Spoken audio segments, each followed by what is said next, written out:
கேள்வி நேரம் நிகழ்ச்சிக்காக உங்கள் அனைவரையும் அன்போடு வரவேற்கின்றேன். இன்றைய கேள்வி நேரம் நிகழ்ச்சியில் நம்ம என்ன தலைப்பில் விவாதிக்க போகிறோம் என்பதை ஒரு படத்தொகுப்பை பார்த்த பிறகு நம்ம பயணிக்கலாம். இன்று நள்ளிரவுக்குள் பொருட்களை வாங்கிவிடுங்கள் என்ற பிரச்சாரம் விளம்பர உத்தியா? விலைவாசியில் மிகப்பெரிய மாற்றம் வரும் என்பது அதீதமான எச்சரிக்கையா? ஒற்றை வரி விதிப்பால் யாருக்கு லாபம், யாருக்கு நட்டம்? ஜிஎஸ்டி வருவதால் தமிழகம் போன்ற மாநிலங்களுக்கு வருவாய் இழப்பு என்பது உண்மையா? ஜிஎஸ்டி என்பது காலத்தின் கட்டாயமா, சாகச முயற்சியா? இன்னும் பல கேள்விகளோடு இன்றைய கேள்வி நேரம் பயணிக்கிறது.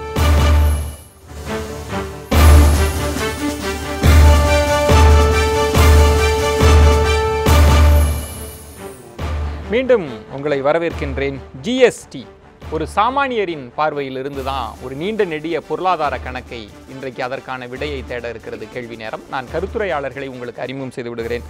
திரு சாமுவேல், வணிகர் சங்கங்களின் பேரமைப்பு, வணக்கம். பொருளாதார நிபுணர் திரு சோமவள்ளியப்பன், பொருளாதார நிபுணர் திரு ஆனந்த் சீனிவாசன், மூவரையும் வரவேற்கிறேன். அது மட்டுமல்லாமல் நம்மோடு காங்கிரஸிலிருந்து திரு பீட்டர் அல்போன்ஸ் அவர்களும் சற்று நேரத்தில் இணைய இருக்கிறார். நம்ம தொடர்ந்து பேசலாம். சோமவள்ளியப்பன், இன்னைக்கு நள்ளிரவுக்குள் பொருள்கள் எல்லாம் வாங்கிடணும், ப்ரீ ஜிஎஸ்டி அப்படின்னு சொல்கிறாங்க. வீட்டு உபயோக பொருட்கள், துணிக்கடைகளில் ஏராளமான கூட்டம், நகைக்கடைகள் எல்லாம் பார்க்க முடிகிறது. இது உண்மையில் அவர்களுக்கு பலன் தருமா, இல்லை ஒரு விளம்பர வியாபார யுக்தியா? இதில் ஒரு பெரிய பலன் இருக்காது. பலன் இல்லைன்றீங்க? பலன் பெருசாக இருக்காது. ஏன்னா இப்போ எது விலை ஏறுகிறது, எது இறங்குகிறது என்பதை யாராலையுமே உறுதியாக சொல்ல முடியல. இன்றைக்கு வந்து கடையில் இருப்பவர்கள், வெளியில் இருப்பவர்கள் எல்லாம். அதனால இந்த ஸ்டேட்டஸ் கோலே வாங்கிடலாம், நாளை என்ன நடக்கும் என்று தெரியாது. இப்படி இது மாதிரி தான் டிமானிட்டைசேஷன் போது இரவோடு இரவாக பணத்தை கொண்டு போய் போட்டு விட்டு மாட்டிக்கொண்டார்கள். தேவையெல்லாம் போட்டாங்க, உடனடியாக தங்கத்தை டிஸ்கவுண்ட்டில் போய் வாங்கினாங்க. இது மனிதனுடைய ஒரு பய உணர்ச்சியை தூண்டி விடுற ஒரு வேலை தான். அப்படி ஒன்றும் இந்த ஜிஎஸ்டியால் பெரிய விலை மாற்றங்கள் பெருசாலாம் ஒன்றும் கிடையாது. ஆனால் பார்த்தீங்கன்னா சில குறிப்பிட்ட பொருட்கள், எல்லா பொருள்களையும் வாங்குறதுக்கு பார்க்க முடியல. துணிக்கடைகளில் ஏசி, ரெஃப்ரிஜிரேட்டர், அந்த மாதிரியான வீட்டு உபயோக பொருட்கள், காஸ்மெட்டிக் ஐட்டத்துல எல்லாம் வந்து ஜிஎஸ்டி வந்த பிறகு கூடுதலான வரி இருக்கும், இப்பயே வாங்கிங்க அப்படின்னு சொல்றத கடைகளுமே அதை ஒரு வியாபார யுக்தியா கண்டிப்பாக சொல்லுவாங்க. இது வந்து ஒரு இயர் அண்ட் புஷ் சேல்ஸ் மாதிரி தான். இதில் ஒன்றும் தவறு கிடையாது. அவங்களுக்கே அவங்க க்ளோசிங் ஸ்டாக்கை ஜூன் 30க்குள்ளே குறைச்சிக்கிட்டா நல்லது.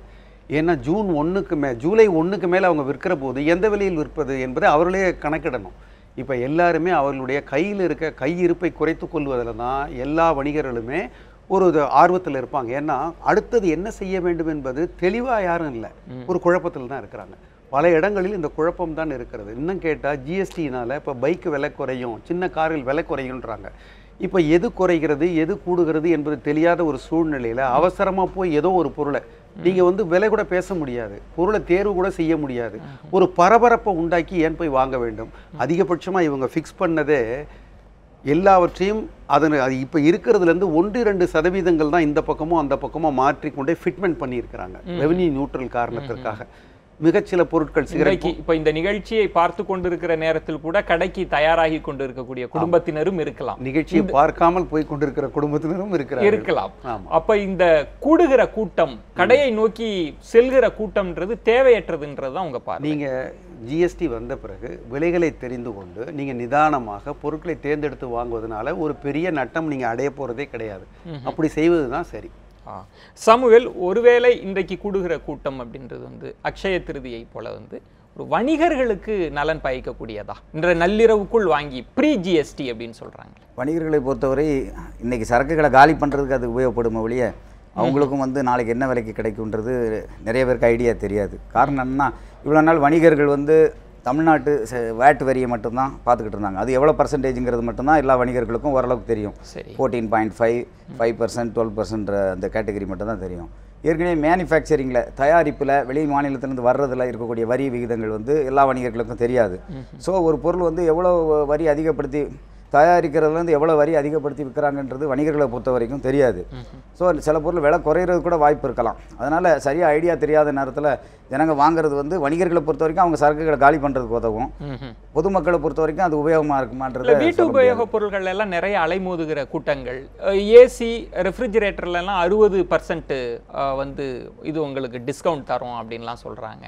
அந்த இடங்களில் மட்டும் குறிப்பாக செலக்டிவாக எப்படி கூட்டத்தினர் போனாங்க? யார் அவங்களுக்கு சொன்னது இந்த பொருள்கள்லாம் விலை குறையும்னு? இது ஒரு வியாபார யுக்தியாக தான் இருக்கணும். நிறுவனங்களோட வியாபார யுக்தியாக தான் இருக்கணும். இந்த சந்தர்ப்பத்தை யூஸ் பண்ணி தங்களுடைய தயாரிப்புகளை விற்கிறதுக்கு அவங்களோட வியாபார யுக்தி.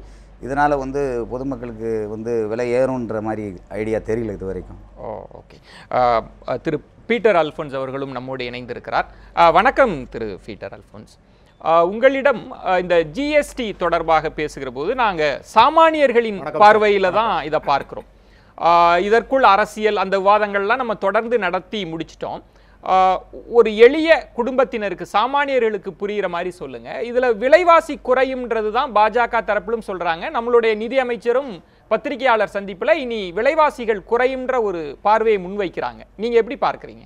அதாவது நமது பிரதமரோ அல்லது நிதியமைச்சரோ என்றாவது அவர்கள் இதை போன்ற ஒரு பொருளாதார சீர்திருத்த நடவடிக்கைகளை முன்னெடுக்கின்ற போது அவர்கள் தருகின்ற வாக்குறுதிகள் இதுவரை ஏதாவது ஒன்று நிறைவேற்றப்பட்டிருக்கிறதா என்பதை அவர்கள் முதலில் சுட்டிக்காட்ட வேண்டும். இது ஏற்கனவே சொன்னது போல இப்பொழுது வந்து பொருளாதார நிபுணரும் பேசினார், வியாபார பிரதிநிதியும் பேசினார். இன்றைய பாஜக அரசினுடைய நோக்கம் எப்படி இருக்கிறது என்று சொன்னால், ஹிட்லர் அவர்கள் சொல்வார்கள், keep the people always in tension and panic. மக்களை எப்பொழுதும் பதற்றத்திலும் பயத்திலும் வைத்திருந்தால் முக்கியமான செய்திகளை பற்றி அவர்கள் கவலைப்பட மாட்டார்கள் என்று அவர் சொன்னதை இன்று நன்றாக புரிந்து கொண்டிருக்கின்ற பாஜக அரசாங்கம் தேவையில்லாமல் இதை ஒரு நெருக்கடிக்கு தள்ளி இருக்கிறது. இந்த ஜிஎஸ்டி அமுல்படுத்துவதை ஒரு நின்று நிதானமாக மக்களுக்கு என்ன நடக்கப் போகிறது, வியாபாரிகளுக்கு இது எப்படி இது பயன் தரும் என்பதையெல்லாம் விளக்கி சொல்லி அவர்களை அதற்கு தயார் செய்வதற்கான கால அவகாசத்தை கூட கொடுக்காமல் ஏதோ இது மோடியினுடைய தனிப்பட்ட வெற்றி என்பதை பிரகடனப்படுத்துவதை போல பாராளுமன்றத்தின் மைய மண்டபத்தில் வைத்து ஒரு வரி விதிப்பு முறையை அமுல்படுத்தும் மாற்றத்தையே தேசத்தினுடைய திருவிழாவாக கொண்டாட வேண்டும். பதட்டம் என்கிற வார்த்தையை பயன்படுத்துறீங்க. எதிர்க்கட்சிகள் தான் பதட்டத்தை உருவாக்குறாங்க, ஆளும் தரப்பு நம்பிக்கையை தான் ஊட்டுறாங்க. விலைவாசி குறையும் அப்படின்ற நம்பிக்கை சொல்லதான் பயன்படுத்துறாங்க. நீங்க தான் பதட்டத்தை உருவாக்குறீங்க. ஏன் அப்பொழுது வந்து தினசரி உங்கள் தொலைக்காட்சி உட்பட எல்லா தொலைக்காட்சியிலும் விளம்பரம் வருகிறது, ஜிஎஸ்டிக்கு முன்னால் வாங்கிக் கொள்ளுங்கள், விலைவாசி வந்து குறையும், ஜிஎஸ்டிக்கு பிறகு விலைவாசி ஏறும் என்று சொல்லுகிறார்களே, இது மக்கள் மத்தியிலே பதட்டத்தை உண்டு பண்ணுகிறதா இல்லையா? இன்னைக்கு ஒவ்வொரு வியாபாரியும் இன்னைக்கு வரைக்கும் வந்து அந்த சாஃப்ட்வேர் வந்து இன்னும் அப்லோட் ஆகல. எந்த அடிப்படையில் இந்த ஜிஎஸ்டி வரி விதிக்கப்படுகிறது அதனுடைய சாஃப்ட்வேர் வந்து இன்று வரை நாம் விவாதித்து கொண்டிருக்கிற வரைக்கும் அப்லோட் ஆகல. நான் கேட்கிறேன், இந்த வரி விதிப்பை நம்முடைய மாநிலத்திலே எந்த அதிகாரிகள் அமுல்படுத்துவார்கள்? சேல்ஸ் டாக்ஸ் ஆபீசர் தான். இந்த சேல்ஸ் டாக்ஸ் ஆபீசருக்கு வியாபாரத்தை பற்றிய அனுபவம் தான் இருக்கிறதே ஒழிய சர்வீஸ் பற்றியோ மேனுஃபேக்சரிங் இண்டஸ்ட்ரியை பற்றியோ, அதாவது உற்பத்தியை பற்றியோ அல்லது சர்வீஸ் இண்டஸ்ட்ரியை பற்றியோ எந்த விதமான அனுபவம் கிடையாது. அவர்களுக்கு என்ன பயிற்சி அளிக்கிறது? ஒரு ஆண்டுக்கு வந்து சராசரியாக 300 கோடி ரிட்டர்ன்ஸ் ஃபைல் செய்ய வேண்டும். 300 கோடி தாக்கீதுகள் இந்த ஸ்டேட்மெண்ட் வந்து ஃபைல் செய்யணும். அதுக்கான வேண்டிய தயாரிப்பு எங்கே இருக்கிறது?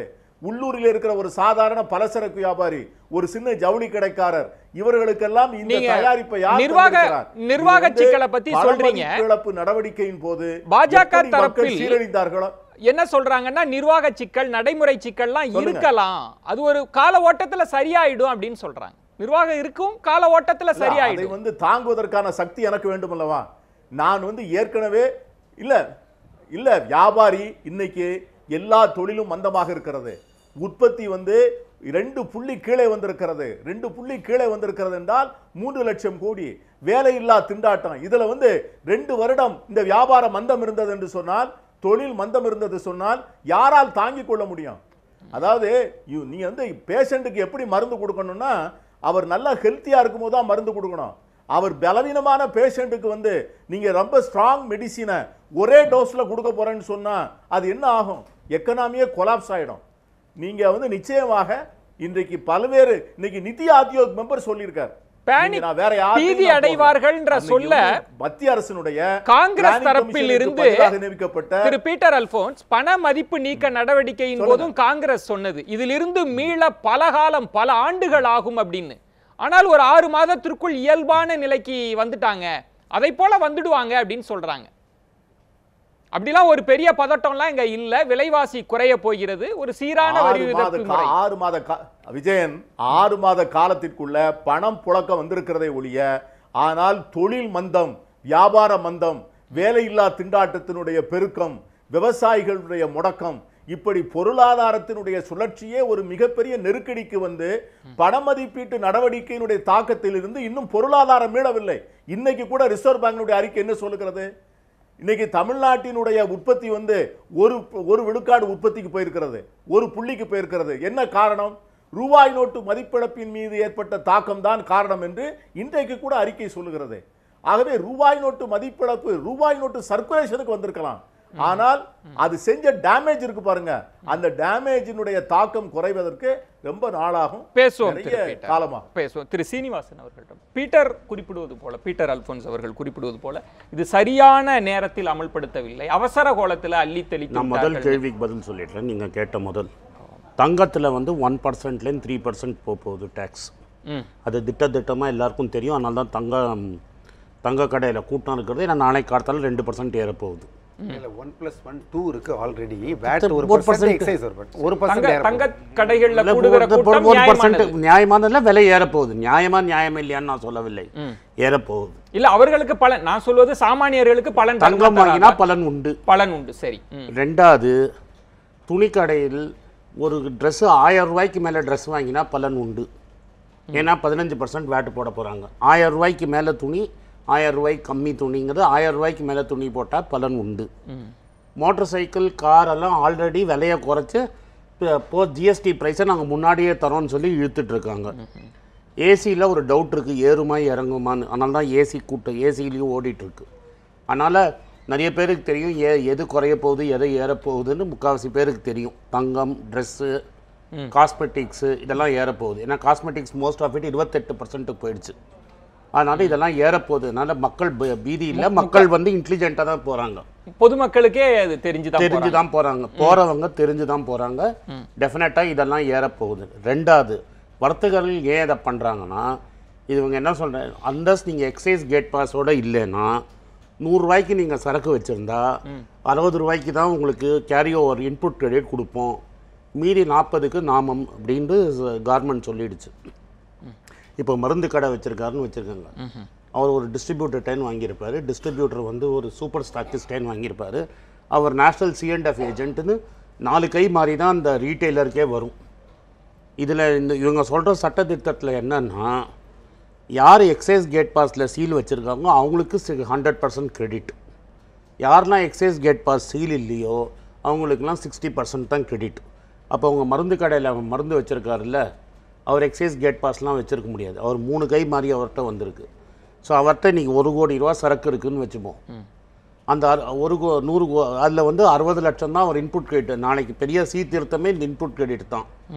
40 லட்ச ரூபாய்க்கு இன்புட் கிரெடிட் கிடையாது, கை மாறி வந்தால் கிடையாது. அப்போ ஒரு 12% டேக்ஸ்ன்னு வச்சுக்கோங்க. அப்போ அந்த 40 லட்ச ரூபாய்க்கு 12% நாமம். அதனால தான் இப்போ எல்லாரும் அது யாருக்கு நாமம் யாருக்கு நாமம் இல்லைன்னு இன்னும் கிளியராக வரல. சார் சொன்ன மாதிரி கரெக்டாக வரல. இப்போ இருங்க, இல்லை அந்த அதனால யாருக்கு டாக்ஸ் கிரெடிட் வரும் வராதுன்னு யாருக்கும் தெரியாது. என் கேள்வி, நான் ஒரு சாமானியரின் பார்வையில் இருந்தே முதல்ல சொன்னேன். நீங்க நகை கடைக்கு போறீங்க, நாளைக்கு விலைவாசி ஏற போகிறது, அது நீங்க அனுமானித்து சொன்னது மாதிரி நிச்சயமா ஏறப்போகுது. என் கேள்வி வந்து, இப்ப நிதியமைச்சர் சொல்றார், பாஜக பிரதமர் எல்லாம் பாஜகவினர் சொல்வது வந்து விலைவாசி குறைய போகிறதுன்றாங்க. அதை ஏற்றுக்கொள்கிறீங்க? நான் என்ன சொல்றேன், இதே மேடையில் உட்காந்துக்கிட்டு இதே அரங்கத்தில் உட்காந்துட்டு டிமானிட்டைசேஷன் போது என்ன சொன்னாங்க, இந்த 22ஆம் தேதி வரைக்கும் எவ்வளோ பணம் உள்ளே வந்ததுன்னு சொன்னாங்க. கடைசி 10 நாள் பணத்தை நாங்கள் எண்ணிட்டு இருக்கோம், நாளைக்கு சொல்லிவிடுவோம். நாங்கள் 6 மாதம் அடிச்சு ஒன்று எண்ணிட்டு இருக்காங்க. அதே மாதிரி மாண்புமிகு மன்மோகன் சிங் பார்லிமெண்ட்டில் சொன்னார். என்ன சொன்னார், 1.5% 2% growth குறையும்னு. அப்போ பல நிபுணர்கள்லாம் குலுங்கி சிரித்தாங்க. ஹார்வர்டு, கேம்பிரிட்ஜில் படித்தவங்க சொன்னால் உண்மையாகிடாது, இங்கே ஆக்சுவலாக மக்கள் உழைப்பினால அது 8-9 ஆகும்னு. ஆனால் கடைசி நீங்கள் பார்த்தீங்கன்னா 6.1 ஆகிடுச்சு, 1.25% விழுந்துடுச்சு. அதனால இந்த கார்மெண்ட் பல விஷயங்கள் சொல்லி ஒன்றும் நடக்காம தான் போயிருக்குது. இந்த கார்மெண்ட் போன வாட்டி என்ன சொல்லிச்சு, டிஃப்ளேட்டர்னு ஒன்று இருக்குது, விலைவாசியே ஏறல இந்தியாவில், விலைவாசி குறைஞ்சிருக்குது, டிஃப்ளேஷன் இருக்குதுன்னு. நீங்கள் போய் பக்கத்தில் அண்ணாச்சி கடையில் டீ கடை சாப்பிட்றவங்களுக்கு கேளுங்க விலைவாசி இறங்கிடுச்சான்னு. 6 ரூபா டீ 8 ரூபாய்க்கு போயிடுச்சு. சோமவல்லியப்பன் அவர்களிடம் அப்போ பாஜகவினரோ இதை ஆதரிப்பவர்கள் சொல்வதைப் போல விலைவாசி குறையாது, விலைவாசி ஏறத்தான் போகிறதா? அது இப்போது விலைவாசிங்கிறது பல பொருட்களினுடைய விலை மாற்றங்களுடைய ஒரு எண். அதை வச்சு பலருக்கு பல ஃபீலிங். இப்போ வந்து மொத்தமாக விலைவாசிங்கிறது எஸ் நோ அப்படின்னு சொல்ல முடியாது. சில பொருட்களுடைய விலை இறங்குது.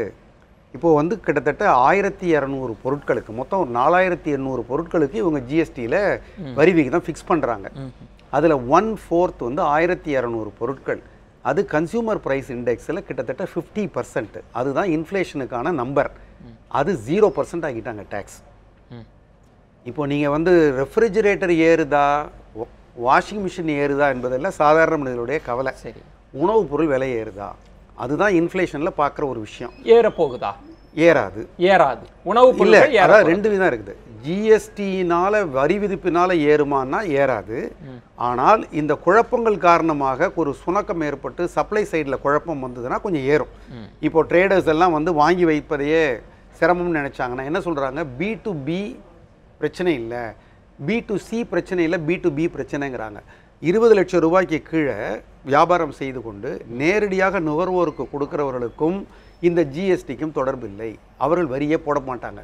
இது வரைக்கும் 10 லட்சம் ரூபாய்க்கு மட்டுமே வரி, அதுக்கு மேலே இருந்தாலே வரி போட்டுக்கிட்டு இருந்த சர்வீஸ் ப்ரொவைடர். நம்ம அந்த டெக்னிக்கல் டீடைல்ஸ்குள்ள போகாம என் கேள்வி, இப்போ ஜிஎஸ்டி வருகிறது, அரசு பெரிய நம்பிக்கையை தருகிறது. வரி அப்படின்னு சொல்றப்ப எனக்கு இதுல என்ன லாபம் கிடைக்கும்ன்றதான் ஒரு சாமானியன் பார்க்கிற போது அவனுக்கு லாபம் இருக்குமா இருக்காது? அவருக்கு சில பொருட்களில் லாபமும் சில பொருட்களில் நட்டம் இருக்கும். அதாவது வந்து எதுல எல்லாம் அவருக்கு வந்து பாதிக்கப்படுவாருன்னு சொன்னா, எங்கெல்லாம் சர்வீஸ் டாக்ஸ் இன்வால்வ்டோ அங்கெல்லாம் அவர் சிரமப்படுவார். உதாரணத்துக்கு மொபைல் டாக்ஸ், உணவகங்கள்ல கூட சர்வீஸ் இருக்கு. இப்போ வந்து மொபைல் ஃபோனுக்கு 15% இருந்த service tax, mobile phone charges மேலே போடுற டாக்ஸ் 18 ஆகுது. சரி. அதே போல் இன்சூரன்ஸ் ப்ரீமியம் கட்டுறோம், வண்டிக்கு கட்டுறோம், நமக்கு கட்டுறோம், 15% டேக்ஸ் கட்டிட்டு இருந்தோம். இப்போ 10,000 ரூபா ஒரு வண்டிக்கு இன்சூரன்ஸ்ன்னு சொன்னால் நம்ம 1500 ரூபா டேக்ஸ் கட்டணும். இனிமேல் 1800 ரூபா டேக்ஸ் கட்டணும். சரி. அப்போ ஒரு 300 ரூபா கூடுது. இது போல் எங்கெல்லாம் சர்வீஸ் இன்வால்வ்டோ, இப்போ பேங்கிங் சார்ஜஸ் இருக்கு. எதெல்லாம் குறையும், எந்த விலைவாசிகள்லாம் குறையும்? இவர்கள் குறையும் என்று சொல்வது வந்து சில பொருட்கள் அவங்க கொடுத்துருக்கிற லிஸ்ட்டில் வந்து கேபிள் டிவி, ஸ்மார்ட் ஃபோன், கம்ப்யூட்டருக்கு அதிகரிக்கிறது, சிறிய வகை கார்கள். நான் சொல்றது 1200 பொருட்களை விட்டுட்டு அந்த பொருட்களை எல்லாம் நான் சொல்லல. இப்ப அரிசி எல்லாம் சாமானியனுக்கு இடம் இருப்பதாக தெரியல. இல்ல, இப்ப எதெல்லாம் சொகுசு வாகனங்கள் இதுக்கெல்லாம் பெரிய இருக்கிறதே தவிர ஒரு சாமானியன், இந்தியாவினுடைய கோடான கோடி மக்கள் எதை பிரதிநிதித்துவப்படுத்துகிறார்களோ அவர்களுக்கு என்ன நன்மை வரும்? அதாவது இதுல இந்த 1200 பொருட்கள்ல எதெல்லாம் முன்னாடி வரிக்கு உட்பட்டு இருந்தது, இப்ப எது உட்படலைன்னு எனக்கு சரியா தெரியல. சரி. பல பேருக்கு அதுல ஒரு குழப்பம் இருக்கிறது. அதனால உணவுப் பொருட்களை மொத்தமாக இவர்கள் வரி இல்லை என்று சொல்லிவிட்டதுனால ஜிஎஸ்டியால விலை இறங்குகிறதோ இல்லையோ ஏறாது.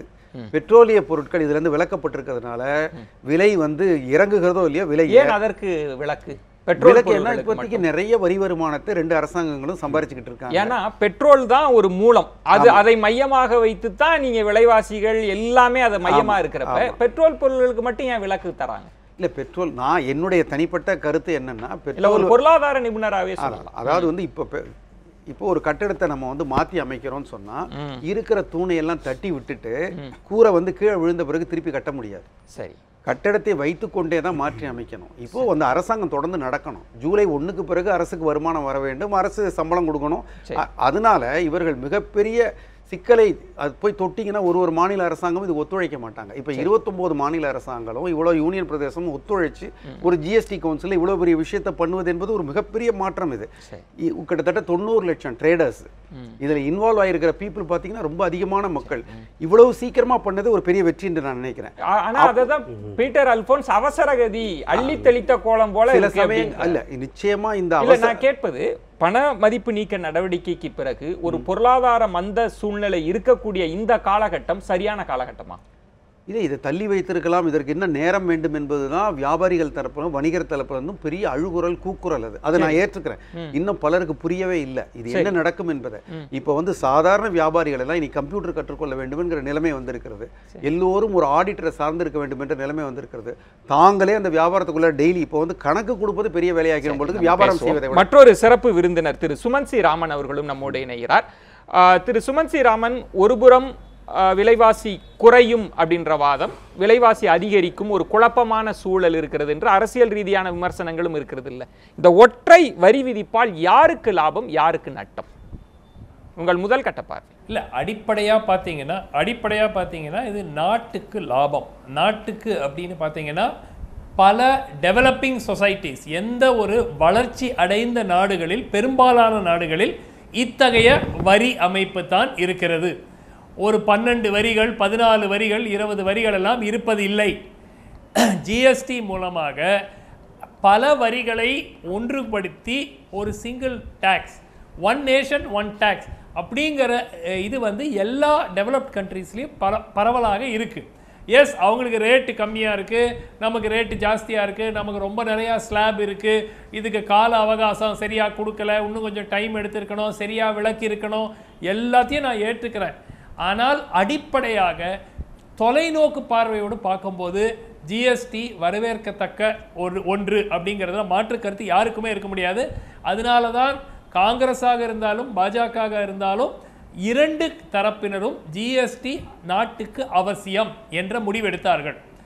இப்போ என்ன பிரச்சனை அப்படின்னு பார்த்தீங்கன்னா பல பிரச்சனைகள் இருக்குது. ஒன்று கிளாரிட்டி, நான் என்ன பண்ணணும், நான் எப்படி இதுக்கு ஜிஎஸ்டிக்கு மைக்ரேட் பண்ண போகிறேன், அதுக்கு பிறகு என்னென்ன ரேட்டுக்கு என்னென்ன இது, அப்புறம் சில நிபுணர்கள் சொன்ன மாதிரி B2B, அதாவது 4 கை 5 கை மாறி வரும் பொருட்கு யாருக்கு கிரெடிட் வரும், யாருக்கு கிரெடிட் வராது, பல குழப்பங்கள் இருக்கின்றன, பல சிக்கல்கள் இதை நடைமுறைப்படுத்தும் போது அடுத்த சில மாதங்களுக்கு பல சிக்கல்கள் இருக்கத்தான் செய்யும். ஆனால் நம்ம வியாபாரிகள் ரீதியாக இன்னொரு விஷயமும் பார்க்கணும். ஒரு காரணம், அவர்கள் எதிர்ப்பதற்கு ஒரு காரணம் என்னன்னா, இதுவரைக்கும் டாக்ஸே கட்டாத பலரும் டாக்ஸ் கட்ட வேண்டிய ஒரு சூழல் வந்து விடுமோ, அதாவது அந்த 20 லட்சம் ரூபாய் லிமிட் சொன்னாங்க. இப்போ என்ன ஒரு சிக்கல் அப்படின்னு பார்த்தீங்கன்னா, நான் ஒரு வியாபாரம் செய்கிறேன், என்னுடைய சப்ளையரோ என்னுடைய கஸ்டமரோ இரண்டு தரப்பினரும் ஜிஎஸ்டி நம்பர் என்கிட்ட கேட்பாங்க. நான் ஜிஎஸ்டி நம்பர் இல்லைன்னு நான் சொல்லிட்டு எவ்வளோ நாள் நான் வியாபாரம் நடத்த முடியும்? அதனால நிச்சயமாக அந்த லிமிட்டுக்கு மேலே வியாபாரம் செய்து வரி ஏய்ப்பு செய்பவர்களுடைய நிலைமை மிகவும் ஒரு பிரச்சனைக்குரிய நிலைமையாக மாறிவிடும். இன்னொரு முக்கியமான விஷயம் விஜயன், நீங்க அரசுக்கு வருமானம் கூடுமா குறையுமா, மக்கள் அதிகமா செலவழிப்பாங்களா இல்லையா, காசு கட்டணுமா இல்லையான்னு கேட்டீங்க. இந்த ஜிஎஸ்டியினுடைய நோக்கமே revenue neutral to the government. அதாவது இந்த ஜிஎஸ்டி வரி அந்த ஸ்லாபை எஸ்டாப்ளிஷ் பண்ணும்போது அரசு இந்த ஜிஎஸ்டியிலிருந்து சென்ற ஆண்டு வந்ததை விட மிகவும் அதிகமாக வரி வரும் அப்படிங்கிற எண்ணத்தில் அவங்க செய்யலை. ரெவென்யூ நியூட்ரல், நெட்டா இதில் ரெவென்யூ இழப்பு இருக்கக்கூடாது. அதனால தான் இப்போ பெட்ரோலியம் பொருட்கள் மீது கிட்டத்தட்ட 120% டாக்ஸில் போகுது.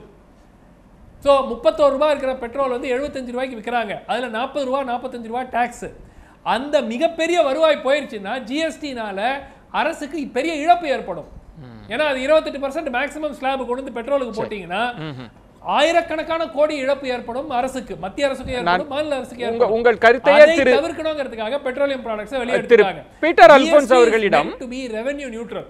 காங்கிரஸ் ஒரு பிரதான எதிர்க்கட்சி வரிசையிலிருந்து நீங்க எதிர்க்கிறீங்க, ஆனால் ஜிஎஸ்டி பற்றிய காங்கிரசுக்கு ஒரு பார்வை இருந்தது. திரு சுமன் சி ராமன் சொல்வதை போல வளர்ச்சி அடைந்த நாடுகள் எல்லாம் இதே ஒரே வரி விதிப்பு முறை தான் இருக்கிறது, அரசுக்கு கூடுதல் வருவாய் இருக்கும், யாருக்கு லாபம், அரசுக்கு லாபமாக இருக்கும்னு சொல்றாங்க.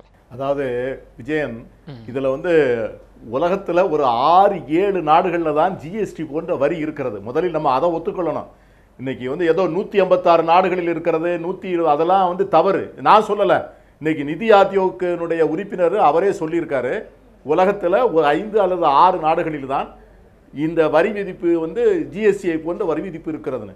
ரெண்டாவது நான் ஒன்று சொல்றேன், இன்னைக்கு நாங்கள் காங்கிரஸ் இந்த வரியை நாங்கள் எதிர்க்கவில்லை. ஏனென்று சொன்னால் இதை போன்ற ஒரு வரி விதிப்பு வேண்டும் என்று முதலில் 1986 ராஜீவ்காந்தி அரசாங்கம் இருக்கின்ற போது அன்றைய தினம் நிதியமைச்சராக இருந்த விபி சிங் அவர்கள் தான் முதலில் இந்த கான்செப்டே பண்ணார்.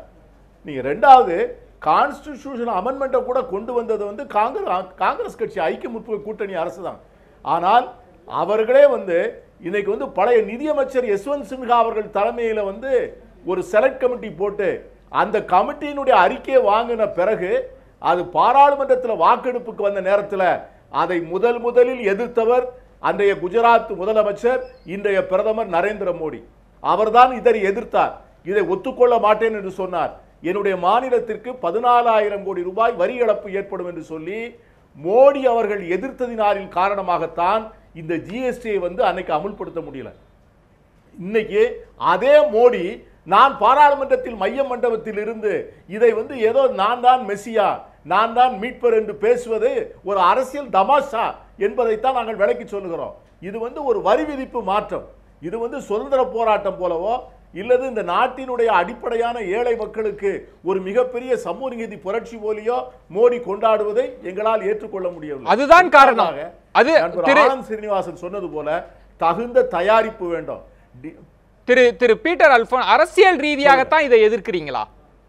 இதனால் என்ன பாதிப்பு ஏற்படும்ன்றத நீங்க சொல்லணும். அரசியல் ரீதியாக எதிர்க்கிறீங்க, மோடியை கவுண்டர் பண்றீங்க. நான் சொல்றேன், இந்தியாவில் இருக்கிற ஒவ்வொரு வியாபாரியும் மிகப்பெரிய நெருக்கடிக்கு உண்டு போவார். அதுவும் அடித்தட்டில் இருக்கிற வியாபாரிகள், நடுத்தட்டில் இருக்கிற வியாபாரிகள், பொதுமக்களோடு நேரடி தொடர்பில் இருக்கக்கூடிய வியாபாரிகள் பெரும் நெருக்கடிக்கு உள்ளாக்கப்படுவார்கள். இது வந்து எந்த விதமான தயாரிப்பும் இல்லாமல் கல்யாண பந்தியிலே உட்கார வைத்து சமையலே செய்யாமல் இலை போடுகின்ற ஒரு பெரிய அலங்கோலம் நடக்க போகிறது. அதைத்தான் நாங்கள் மீண்டும் மீண்டும் சொல்லுகிறோம். நான் தான் சொன்னேன், 300 கோடி ரிட்டர்ன்ஸ் ஃபைல் பண்ண வேண்டும்.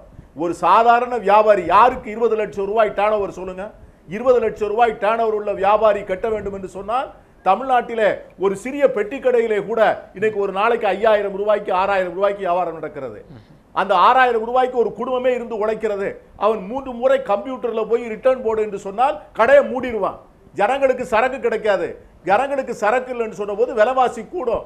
எப்படி வந்து ரூபாய் ஒரு நிமிஷம் விஜயன் 4 மாதம் சங்கடப்பட்டமோ அதை போல மோடி பதவியில் இருக்கிற கடைசி நாள் வரை நாடு சங்கடப்படும். காத்திருங்க, இல்ல வருங்க, காத்திருங்க. திரு சுமந்த் சொல்லுங்க. விஜயன் சில விஷயங்கள் வந்து சில விஷயங்கள் வந்து கரெக்ட் பண்ணணும். ஒன்று வந்து 140 நாடுகள்ல ஜிஎஸ்டி என்ற பேரில் இருந்தால் அதுதான் ஜிஎஸ்டி என்று அர்த்தம் இல்லை. ஒரு வரி டெஸ்டினேஷன் பாயிண்ட்ல வசூலிக்கப்பட்டால் அது ஜிஎஸ்டி. அது சில நாடுகள்ல அது வேட்ங்கிறாங்க, வேல்யூ ஆடட் டாக்ஸ்ன்னு சொல்லிட்டு அதே ஜிஎஸ்டி போல் செயல்படும் ஒரு வரி. ஸோ திரு பீட்டர் அல்ஃபான்ஸ் சொல்றது 5 நாடுகளில் தான் ஜிஎஸ்டி இருக்கிறதுங்கிறது சரியல்ல.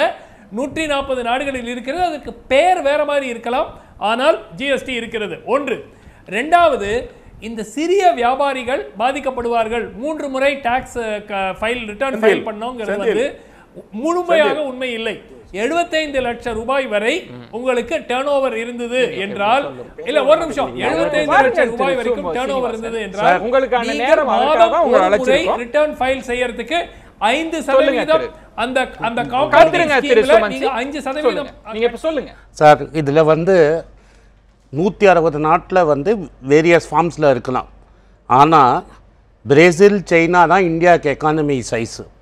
நீங்கள் பெரிய நாட்டை மட்டும், அமெரிக்காவில் ஜிஎஸ்டி கிடையாது. அமெரிக்காவில் ஜிஎஸ்டி கிடையாது. யூரோப்பியன் யூனியனில் ஜிஎஸ்டி இருக்குது, சைனாவில் ஜிஎஸ்டி இருக்குது, பிரேசிலில் ஜிஎஸ்டி இருக்குது, இந்தியாவில் எந்த நாட்டிலையும் 28% வரி கிடையாது. எந்த நாட்டிலையும் 28 + செஸ்ன்னு போட்டு 40% வரி. எங்கேயாவது சுமந்த் சி ராமன் இருக்குன்னு சொன்னார்னா பேச்சை மாற்றிக்கணும். எங்கேயுமே 28% வரி கிடையாது. எல்லா ஊர்லேயும் 16-17% தான் வரி. இந்த சர்க்காரில் இருந்த அரவிந்த் சுப்பிரமணியம் சொன்ன ரேட்டே 18% தான் ரெவென்யூ நியூட்ரல் ரேட்டுன்னு. ஸோ சுமந்த் சி ராமன் எங்கேருந்து 28% தான் ரெவென்யூ. இப்போ இந்த நீத்தி ஆயோக் சொல்லுது இது 27% தான் ரெவென்யூ நியூட்ரல் ரேட்டுன்னு. எங்க 27 எங்க 27% சொல்லவே இல்ல. என்ன பேச விடுங்க. 27% நியாயம் நான் சொல்லவே இல்ல. 27% நியூட்ரல் என்ன பேச விடணும். 27% நியூட்ரல் ரேட். அடுத்தது வந்து இவர் சொன்னது composition scheme. Sir let me finish. Composition ஸ்கீமை உள்ள கொண்டு வராரு சார். காம்போசிஷன் ஸ்கீம் வந்து நீங்க வந்து 300 ரீட்டைலருக்கு விற்க முடியலனா தான் நீங்க காம்போசிஷன் ஸ்கீம் பண்ண முடியும். நீங்க வெறும் B2C பண்ணாதான் காம்போசிஷன் ஸ்கீம். நீங்க 300 பக்கத்து 300 சிறு வியாபாரி கொடுத்தீங்கன்னா ஜிஎஸ்டி கேட்பாங்க. இன்னைக்கு நான் டேட்டா வாங்கினா ஜிஎஸ்டி கேட்பாங்க. இப்போ நான் ஒரு சின்ன கம்பெனிக்கு நான் வந்து காம்போசிஷன் ஸ்கீம் வந்து B2C பண்ணுற மாதிரி தான். இப்போ கோயம்புத்தூரில் இருக்கிற பம்பு ஃபவுண்ட்ரி இவங்கெல்லாம் 75 லட்ச ரூபாய்க்குள்ளே இருந்தாலும் அவங்க 300 வணிகம் பண்ணுறவங்கள்ட்ட விற்று தான் இன்றைக்கி பழைக்க முடியும். அவங்கெல்லாம் 1% காம்போசிஷனில் இருக்க முடியாது. நான் 50 லட்ச ரூபாய்க்கு தான் ஃபவுண்ட்ரியில் வேலை செய்வேன், 60 லட்ச ரூபாய்க்கு தான் ஃபவுண்ட்ரியில் மேனுஃபேக்சர் பண்ணுவேன். ஆனால் நான் இன்புட் கிரெடிட் கேட்டு ஜிஎஸ்டி ஃபைல் பண்ணால் தான் இன்னொரு ஆள் மூலமாக விற்க முடியும். சரி, இருங்க, எனக்கு என்ன தெரியணும்னா உலகத்தில் ஜிஎஸ்டி எவ்வளோ சிறந்ததுன்னா எந்த நாட்டில் 40% 28% வரி, எந்த நாட்டில் கோல்டுக்கு 13.5, கோல்டுக்கும் வெள்ளிக்கும் 13.5% வரி. முக்கியமான ஒரு கேள்வியை எழுப்பி இருக்கிறார். நம்ம தொடர்ந்து பேசலாம் ஒரு சிறிய விளம்பர இடைவேளைக்கு பிறகு. மீண்டும் கேள்வி நேரம் நிகழ்ச்சிக்காக உங்களை வரவேற்கின்றேன். ஒற்றை வரி விதிப்பால் யாருக்கு லாபம் யாருக்கு நட்டம் என்ற பொருளை தான் வாதித்துக் கொண்டிருக்கிறோம். இந்த விவாதம் நடைபெற்றுக் கொண்டிருக்கக்கூடிய சூழல் நிலையிலே சமூக வலைதள பக்கத்தில், ட்விட்டர் பக்கத்தில் நாம் முன்வைத்திருக்கக்கூடிய கேள்வி என்பது ஜிஎஸ்டி வருவதால் யாருக்கு பலன்? மேல்தட்டு மக்களுக்கா, நடுத்தர மக்களுக்கா, அல்லது போக போகத்தான் தெரியுமா? இந்த கேள்விகளை முன்வைத்திருக்கிறோம். நம்ம தொடர்ந்து பேசலாம். சோமவள்ளியப்பன், ஆனந்த் அவர்கள் சொன்னதற்கு உங்களுடைய இப்போ இந்த ஜிஎஸ்டி ஏன் என்கிற நோக்கத்தை சரியாக புரிஞ்சுக்கிட்டால் நாம் அந்த சில சிரமங்களை ஏற்றுக்கொள்ள தயாராக இருப்போம். இப்போ இந்தியாவில் 29 மாநிலங்கள், ஒரு மாநில அரசு. மறைமுக வரியை பொறுத்த வரைக்கும் 2 அரசாங்கங்களுக்கும் வரி போடுகிற அதிகாரம் இருக்குது. அப்போது ஒரு மாநிலத்தில் ஒரு விதமான வரி போடுறாங்க. அப்போ நம்முடைய வியாபாரியால் வேறு மாநிலத்துக்கு பொருட்களை அனுப்பிச்சு வியாபாரம் பண்ண முடியலை. பண்ணினால் அங்கே வேறு வரி. இது மாதிரி பல்வேறு மாநிலங்களில் இருந்ததுனால தான் ஒரு தேசம் ஒரே வரிங்கிறத கொண்டு வந்தாங்க. இப்போ நமக்கே தெரியும், இங்கேருந்து பாண்டிச்சேரி போய் கார் வாங்கிட்டு வருவாங்க, 40,000 ரூபா கம்மிம்பாங்க. விழுப்புரத்துக்கும் பாண்டிச்சேரிக்கும் எவ்வளோ தூரம், கடலூருக்கும் பாண்டிச்சேரிக்கும் எவ்வளோ தூரம், ஆனால் விலையில் அவ்வளோ பெரிய வித்தியாசம். நாம் ஒரே தேசமாக இருந்தால் கூட 29 தேசம் மாதிரி இருந்தோம் நம்முடைய வரியில். வருமான வரியை பொறுத்த வரைக்கும் நீங்கள் எந்த ஊர்லேருந்து சம்பாதிச்சாலும் உங்களுக்கு 10%, 20%, 30%. சர்வீஸ் டேக்ஸை பொறுத்த வரைக்கும் எல்லாருக்கும் 15% முன்னாடி. ஆனால் இந்த இன்டைரக்ட் டேக்ஸ் மட்டும் மாறிக்கிட்டே இருக்கும். அது தவிர இவ்வளோ பொருட்களுக்கும் யாருக்கு கன்செஷன் கொடுக்குறாங்க, யாருக்கு என்னங்கிறது வெளிப்படைத்தன்மையே கிடையாது. ஒரு பட்ஜெட் வரும், அன்றைக்கி ஒரு நாளைக்கு பேசுவோம், இதுக்கு இவ்வளோ கூட அதுக்கு அவ்வளோ குறைவே போகும். பல பேர் பல சலுகைகளை அனுபவிச்சுட்டு இருந்தாங்க. ரொம்ப பவர்ஃபுல்லான கார்பரேட்ஸ். சரி, இதெல்லாம் இந்த நாட்டில் நடந்து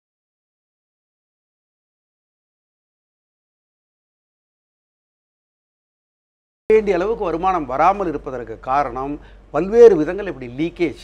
அது தவிர பல பேருடைய ஏமாற்று. அரசுக்கு வருவாய் என்பதை தாண்டி திரு ஆனந்த் சீனிவாசன் அவர்கள் வரி விதிப்பு முறையின் மீது கடுமையான குற்றச்சாட்டு. இந்த வரி விதிப்பு அவங்க ஃபர்ஸ்ட் சொல்றது, திரு ஆனந்த் சீனிவாசன் சொல்றது 27% ரெவென்யூ நியூட்ரல்னு.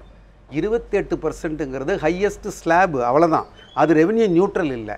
அவங்க என்ன சொல்கிறாங்க, 0%, 5%, 12%, 18%, 28% வந்த பிறகு எல்லாவற்றிலிருந்தும் எடுக்கிறது.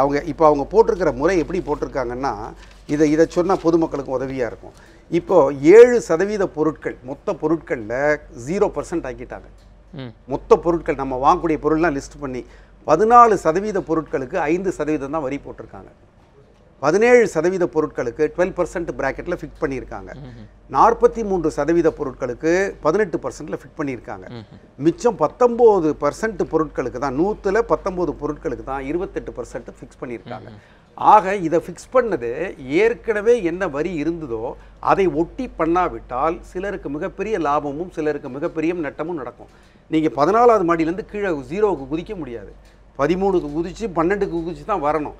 ஃபர்ஸ்ட் இயர் ஆஃப் ஜிஎஸ்டி இம்ப்ளிமெண்டேஷனில் நாம் மூவிங் 1 ஸ்டெப் ஃபார்வர்ட், இருக்கிற ரேட்டுக்கு பக்கத்தில் வர்றோம். இது ஒன்று நாம் கடைபிடிக்கணும். 2வது, அரசுகளுக்கு வருமானம் குறைந்து விடாமல் பார்த்துக்கணும். சரி. 3வது, எல்லோருக்கும் ஒரு சௌரியம் இருக்கிற மாதிரி பண்ணணும். இந்த 3வதுல தான் தவற விடுறாங்க. இப்போ எல்லோருக்கும் சௌரியமா என்பது இன்னும் புரியல. என்னை பொறுத்த வரைக்கும் நான் இங்கே பதிவு செய்ய விரும்புவது, சின்ன வியாபாரிகளுக்கும் ஒரு பொதுமக்களுக்கு அவ்வளவு பிரச்சனை இல்லை. சரி. வியாபாரிகளுக்கு ஒரு கடுமையான சோதனையான காலம் இது. எப்படி வியாபாரம் செய்யறதுன்னு தெரியல, எப்படி கணக்கு கொடுக்கறதுன்னு புரியல. அவங்க தான் ஒரு சிக்கல்ல இருக்காங்க. சரியான இடத்திற்கு திரு சோமவள்ளியப்பன் வந்தார். ஒரு வணிகராக, அதுவும் சிறு ஒரு பெட்டி கடை வச்சிட்டு இருக்கக்கூடியவர்களுக்கெல்லாம் நெருக்கடின்றார். நீங்க ஜிஎஸ்டி இந்த வரி விதிப்பு முறையை எப்படி பார்க்கறீங்க? ஏன்னா ஆளுகிற தரப்புல கொஞ்ச காலம் ஆகும், நீங்களும் வந்துடலாம், எல்லா சிக்கல்களும் சரி செய்யப்படும். நீங்க சொன்ன மாதிரி யாருக்கு லாபம் யாருக்கு நஷ்டம்னு பார்க்குறப்போ லாபம் யாருக்கு இருக்கோ நஷ்டம் வந்து பொதுமக்களுக்கும் வணிகர்களுக்கும் தான். எப்படின்னு கேட்டிங்கன்னா 5 லட்ச ரூபாய்க்கு 20 லட்ச ரூபாய்க்குள்ளே இருக்கிற வணிகர்கள்னு பார்க்கும்போது ரொம்ப குறைஞ்ச அளவு தான். சின்ன பெட்டி கடைகள் ஒரு நாளைக்கு 5000 ரூபாய், மாதம் 1.5 லட்ச ரூபா டர்ன் ஓவர் பண்ணுறவங்க தான் அந்த வரி விதிப்பில் வர முடியும். ஜிஎஸ்டி எடுக்காத நிலைமை இருக்கும். அதுக்கு மேலே 20 லட்சத்துலேருந்து 75 லட்சம் வரைக்கும் உள்ளவங்க அந்த காம்பவுண்டிங் சிஸ்டத்தில் இதில் 1% கட்ட வேண்டிய ஒரு சூழ்நிலைக்கு வருது. அப்போ பராமரிப்பு, அவங்களோட மெயின்டெனன்ஸ் இதெல்லாம் அதிகமாகுது. ஸோ கவர்மெண்ட்டுக்கு வந்து இப்போ ஒரு 50 லட்ச ரூபா வருஷத்துக்கு வியாபாரம் பண்ணுறாங்கன்னா 50,000 ரூபா டேக்ஸ் கட்ட வேண்டியது வருது. அதுக்குரிய ஆடிட்டர் ஃபீஸு மற்ற இதெல்லாம் இது பண்ணுது. அவங்களுடைய டைம் அதில் ஸ்பெண்ட் பண்ணுறதுனால அவங்களுடைய லாபத்தை அதிகரிக்க வேண்டிய சூழ்நிலை வரும் கண்டிப்பாக. இப்போ ஏற்கனவே இந்த பணம் இதுனாலேயே இந்த கிரெடிட் கார்டு இந்த மாதிரி மிஷின்கள்லாம் யூஸ் பண்ணுறாங்க இல்லையா, அது கூட வணிகர்களுக்கு ஒரு வகையான நஷ்டம் தான். எப்படின்னா ஒவ்வொரு பேங்க்கும் வந்து 1.25% 2% அதில் கமிஷனாக எடுத்துக்கிறாங்க. ஸோ இப்போ கவர்மெண்ட் கட்ட வேண்டிய டேக்ஸ் இதெல்லாம் சேர்த்து பொதுமக்கள் கிட்ட தான் வணிகர்கள் வாங்க வேண்டிய ஒரு சூழ்நிலை வரும்.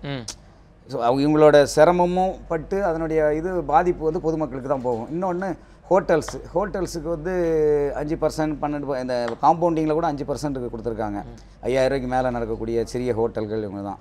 இந்த கஷ்டம்லாம் கூட ஜனங்களுக்கு தான் இருக்கும். நாளையிலேருந்தே கூட விலைவாசி உங்களுக்கு வரக்கூடிய சுமையை நீங்கள் பொதுமக்களின் மீது சுமத்துவதற்கான வாய்ப்பு இருக்குன்னு சொல்ல வரீங்க. ஆமாம், ஏன்னா எங்களுக்கு அதே லாபம் தானே கிடைக்கும். இன்னும் கூட எம்ஆர்பி ரேட்டுக்கு விற்கணுமா, இன்க்ளூடிங் ஆல் டேக்ஸஸா இல்லை டேக்ஸஸ் எக்ஸ்ட்ரான்ற இது வருதான்னு கூட சரியாக தெரியல. ஏன்னா இவ்வளோ நாள் வந்து இன்க்ளூசிவ் ஆல் டேக்ஸஸ்ன்ற முறையில் தான் நம்ம எல்லா பொருட்களையும் எம்ஆர்பி முறைக்குள்ளே விற்றுக்கிட்டு இருந்தோம். இப்போ வந்து இந்த ஜிஎஸ்டி வரும்போது அதை எப்படி மென்ஷன் பண்ணுறது, இல்லை லோக்கல் டேக்ஸஸ் எக்ஸ்ட்ரா ஜிஎஸ்டி எக்ஸ்ட்ரான்னு சொல்லி மென்ஷன் பண்ணணுமான்றது தெரியல. இப்படியெல்லாம் சில குழப்பங்கள் இருக்குது. மொத்தத்தில் வந்து வணிகர்களுக்கு இந்த சிரமம் தான். ஏன்னா டேக்ஸ் அமௌண்ட் இது வந்து அதிகமாக இருக்குது, சுமம் வந்து அதிகமாக இருக்குது. சிறு வியாபாரிகள்னாலே இன்றைக்கி வந்து அரசு குறைஞ்சபட்சம் 50 லட்ச ரூபா வரைக்கும் விலக்கு கொடுத்துருக்கணும். இந்த காம்பவுண்டிங் சிஸ்டம் வந்து ஒரு 1.5 கோடி அளவுக்கு கொண்டு போயிருந்தால் இந்த ரீட்டைலை வந்து பாதிச்சிருக்காது. இப்போ வந்து சாதாரண வணிகர்கள் தங்களுக்கு ஒரு சுமை இருக்கு அப்படின்ற அந்த ஒரே காரணத்திற்காக இருக்கிறது ஒரு பக்கம், பொதுமக்களின் மீது அச்சத்தை விதைக்கிறீங்களோ? இல்ல சிரமம் இருக்குதுன்றது இப்போ இன்னைக்கு ஒரு கடையில அரசு தரப்பில் ஆளுகிற தரப்பு, அது மாநில அரசா இருக்கலாம், மத்திய அரசா இருக்கலாம், விலைவாசி குறையும்னு சொல்றாங்க. ஆனா நீங்க வணிகத்துல இருக்கிறீங்க, கடை வச்சிருக்கீங்க, நீங்க வந்து விலைவாசி கூடும். விலைவாசி கண்டிப்பா குறையறதுக்கு வாய்ப்பு இல்லை. காரணம் என்னன்னா இப்போ ஏற்கனவே இருக்கிறப்ப நிறைய டேக்ஸ் இல்லாத பொருட்களை கூட டேக்ஸா மாத்திருக்காங்க. ஒன்லி அரிசி, உப்பு இந்த மாதிரி ஒரு சில பொருள் தான், அதுவும் லூஸில் விற்றா தான் டேக்ஸ் இல்லைன்னு சொல்கிறாங்க. பிராண்டடை விற்கும்போது அதுக்கும் 5% டேக்ஸ் இருக்குது, அரிசி உப்பு உட்பட எல்லா பொருட்களுக்குமே. அப்படிங்கிறப்ப விலைவாசி கண்டிப்பாக ஏற தான் செய்யும். இன்னொன்று பழைய மளிகை கடை மாதிரி மூட்டையில் அந்த மாதிரி வச்சுக்கிட்டு இருந்தால் மட்டும்தான் அவங்க சொல்கிற மாதிரி டேக்ஸ் இல்லாத ஒரு பொருளாக விற்க முடியும். இன்றைக்கி எல்லாமே கடைகள்லாம் வந்து இன்றைக்கி சூப்பர் மார்க்கெட்டாகவும் மாறிட்ட நிலமையில் எல்லா பொருளுக்குமே டேக்ஸ் போட வேண்டிய சூழ்நிலை தான் வரும். அந்த பாரம் வந்து ஆட்டோமேட்டிக்காக கம்பெனிகள் அதை இது பண்ணி கன்சூமர் கையில் தான் அந்த எம்ஆர்பி ஏற்றுவாங்க.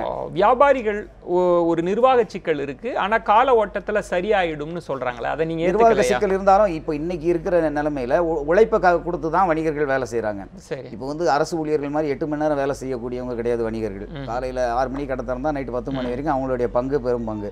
இப்போ வந்து அரசு சுமத்துற இந்த சுமையினால் இவங்க வந்து எக்ஸ்ட்ரா ஆடிட்டர் வைக்கணும், அக்கௌண்டன்ட் வைக்கணும், அவங்களுடைய பலு அதிகமாகும் போது அவங்களுடைய லாபம் பர்சன்டேஜை கூட்டி ஆகணும். இன்னைக்கு வந்து வணிகர்களுக்கு தன்னுடைய உழைப்புனால தொழில்நுட்பம் ரொம்ப எளிமையாக்கி இருக்கு அப்படின்னு அரசு தரப்புல உத்தரவாதம். இன்னும் கூட ஜிஎஸ்டி புரிஞ்சுக்கிறதுல உங்களுக்கு குழப்பம் இருக்கலாம். தொழில்நுட்பம் எளிமையாக்கி ஆயிடுச்சுன்னு நம்புறதுக்கு இடம் இல்லையா? காரணம் என்னன்னா ஜிஎஸ்டி இன்னும் பதிவு பண்ண முடியல, கம்ப்யூட்டர் இதுல பதிவு பண்ண முடியாத சூழ்நிலை இருக்கு. அவங்களால சரியா விளக்கம் கொடுக்க முடியல எந்த டிபார்ட்மெண்ட்லையும். சரி, இந்த மாதிரி ஒரு சூழ்நிலை இருக்கும்போது இது வந்து எளிமையா இருக்கும்னு நம்புறதுக்கு இந்த நாளைக்குலேருந்து ஜிஎஸ்டி அமல்ன்றப்போ இன்னைக்கு வரைக்கும் அது ஒரு நிலைமை சரியாகல இல்லையா? அந்த குழப்பம் இருக்கு. அதே போல சின்ன சின்ன பொருட்கள் வந்து எல்லாமே விலை ஏற தான் செய்யும். டீ கடை, ஹோட்டல், மளிகை கடை எல்லாத்துலேயுமே வந்து சிரமம் அதிகமாகும் போது, அவங்களுடைய ஒர்க்லோட் அதிகமாகும் போது கண்டிப்பாக விலைவாசி வந்து பொதுமக்களுக்கும் சிறு வணிகர்களுக்கும் இதில் பெரும் பாதிப்பு இருக்க தான் செய்யுது. பெரும் பாதிப்பு என்று திரு பீட்டர் அல்போன்ஸ் அவர்களிடம், தமிழகம் போன்ற ஒரு மாநிலம், அவங்க வருவாய் ஈட்டிக் கொண்டிருந்த ஒரு வளர்ந்த ஒரு மாநிலமாக இருக்கிற போது, இந்த மாநிலத்தோடு ஜிஎஸ்டியை பொருத்தி பார்க்கிற போது நீங்கள் எப்படி பார்க்கிறீங்க? இந்த மாநிலத்துக்கு வரக்கூடிய வருவாய்க்கான இழப்புகள், தமிழகம் ஜிஎஸ்டி எப்படி பார்க்கிறீங்க? ஏன்னா நம்ம அரசு தரப்புல பெரிய நம்பிக்கையை விதைக்கிறாங்க, நிதியமைச்சர் நம்பிக்கையை விதைக்கிறார். நீங்கள் எப்படி பார்க்கிறீங்க?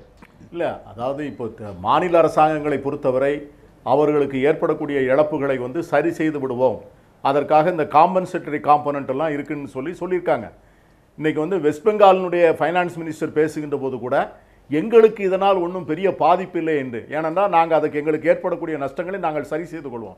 நீங்கள் வந்து வியாபாரிகிட்ட கேட்டீங்க, வியாபாரிகளுக்கு மட்டும்தானே நஷ்டம் அப்படின்னு கேட்டீங்க. அல்ல, இப்போ என்னுடைய நான் இருக்கிற தெருவில் ஒரு கடை இருக்குது. இந்த கடையில் வந்து வெறும் சாக்கில் வந்து மைதா மாவை போட்டு அல்லது கோதுமை மாவை போட்டு வச்சா இந்த தெருவில் இருக்கிற யாருமே அந்த கடையில் போய் அந்த மைதா மாவு வாங்க மாட்டாங்க.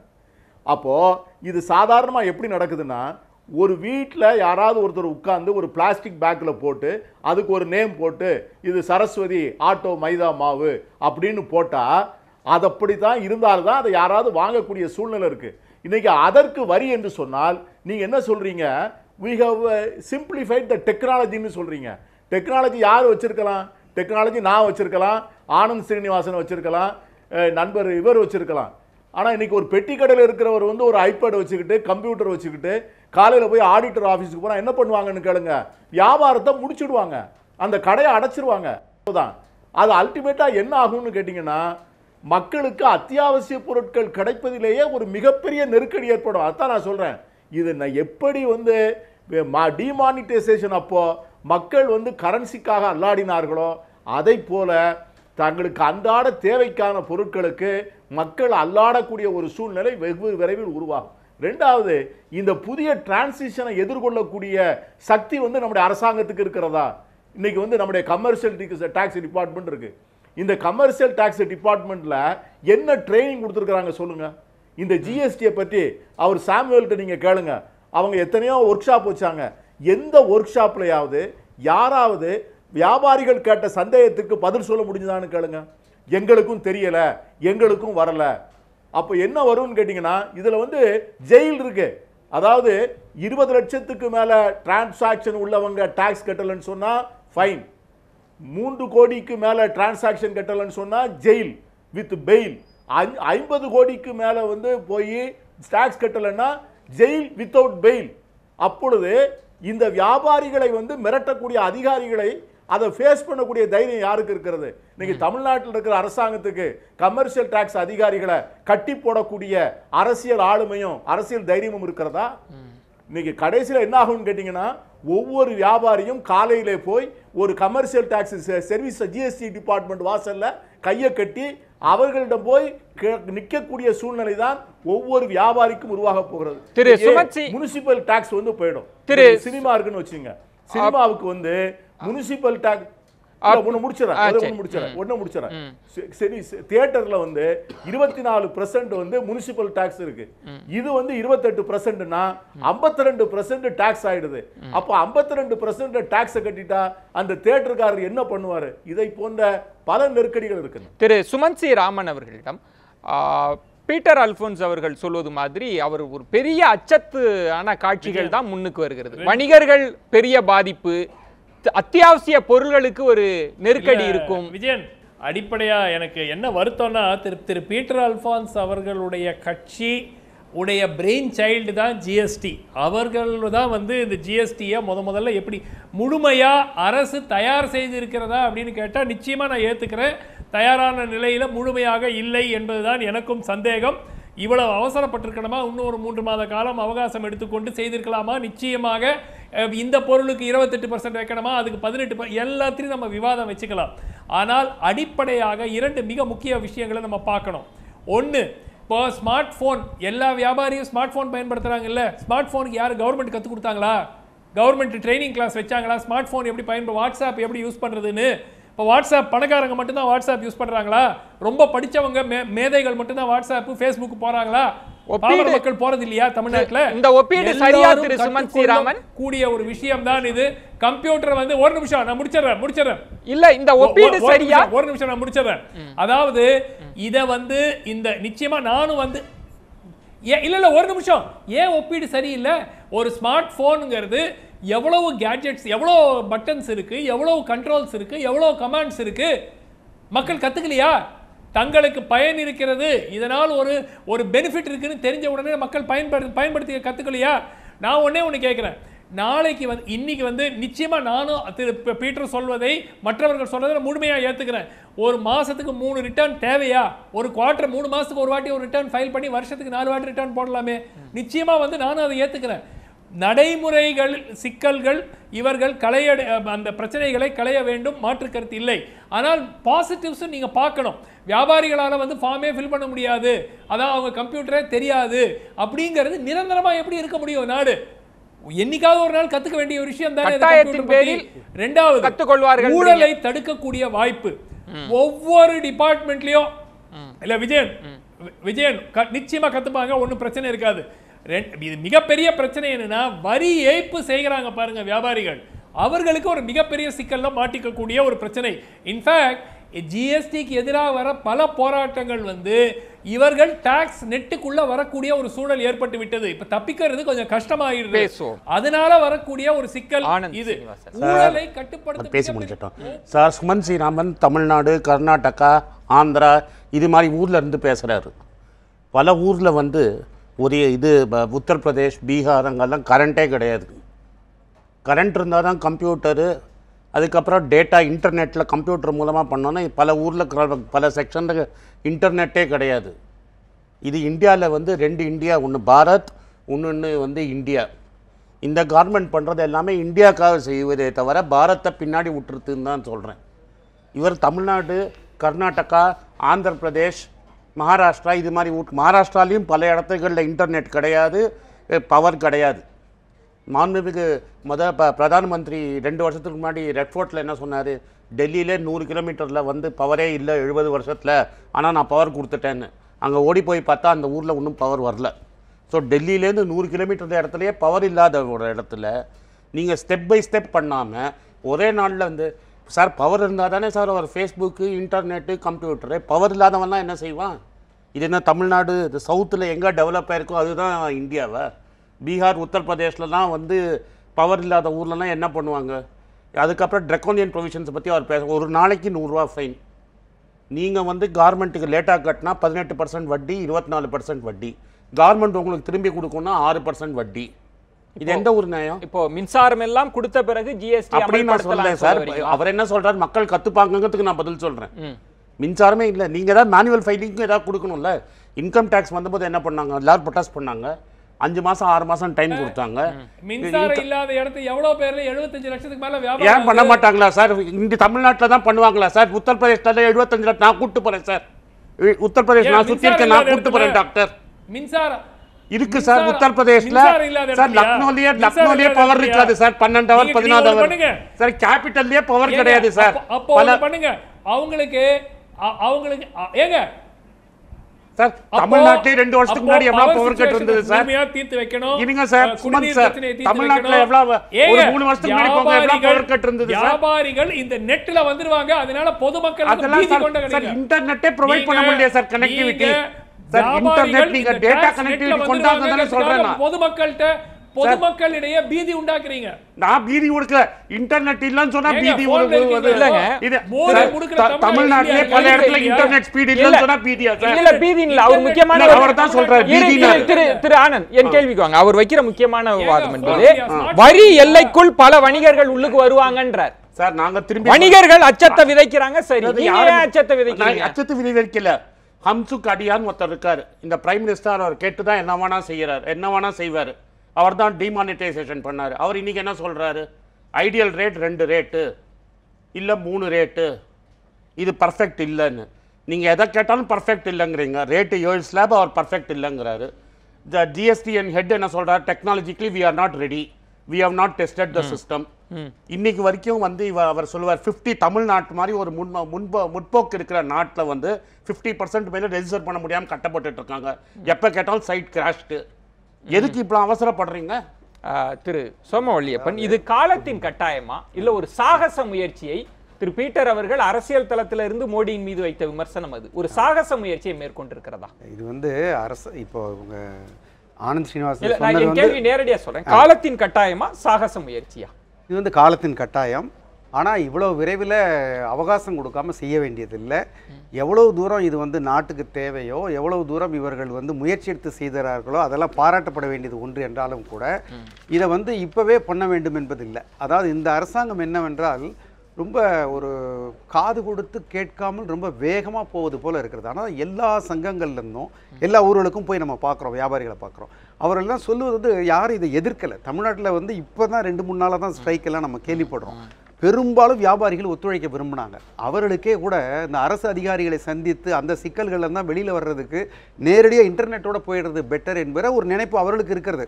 ஒன்று வரிவலைக்குள்ளார வர விரும்பாத வியாபாரிகள் இருப்பதை போலவே இந்த அரசாங்கத்தை சந்திக்க முடியாமல் பணம் கொடுத்தே ஒரு சிரமப்படுகிற வியாபாரிகளும் இருக்கிறாங்க. இந்த நாட்டில் வந்து ஈஸ் ஆஃப் டூயிங் பிஸ்னஸ் இல்லை. அந்த விதத்தில் இது கண்டிப்பாக காலத்தின் கட்டாயம். நம்மளுடைய வரி வருமானங்கள் இப்போ இந்தியாவுடைய பட்ஜெட் என்ன காலத்தின் கட்டாயம், ஆனால் இன்னும் கொஞ்சம் பொறுமை காத்திருக்கலாம். இல்லை, இது வந்து நீங்க ஒரு கல்ப்ல சந்தேகங்களை நீக்கிவிட்டு அமல்படுத்தி இருக்கலாம். ஒரு ஃபர்ஸ்ட் ஒரு செக்டாருக்கு இம்ப்ளிமெண்ட் பண்ணி பார்த்துருக்கலாம், அப்புறம் இன்னொரு செக்டாருக்கு இம்ப்ளிமெண்ட் பண்ணி பார்த்துருக்கலாம். ஒரு ட்ரை ரன் கூட கிடையாது. இவ்வளோ பெரிய விஷயத்தை ஒன் டே மேட்ச்ல ஃபர்ஸ்ட் ஓவர் போடுற வரைக்கும் என்ன நடக்குதுன்னு தெரியாத மாதிரி, தாலி கட்டாத மாதிரி. இப்போ இந்த இரவு என்ன நடக்குமே, மறுநாள் காலைல கம்ப்யூட்டர் ஓப்பன் ஆகுமா ஆகாதா, Y2K ப்ராப்ளம் மாதிரி ஒரு மிகப்பெரிய நெருக்கடியை கொண்டாந்து நிறுத்தியிருக்காங்க. இப்போ யாருக்கு என்ன நடக்குன்னு தெரில.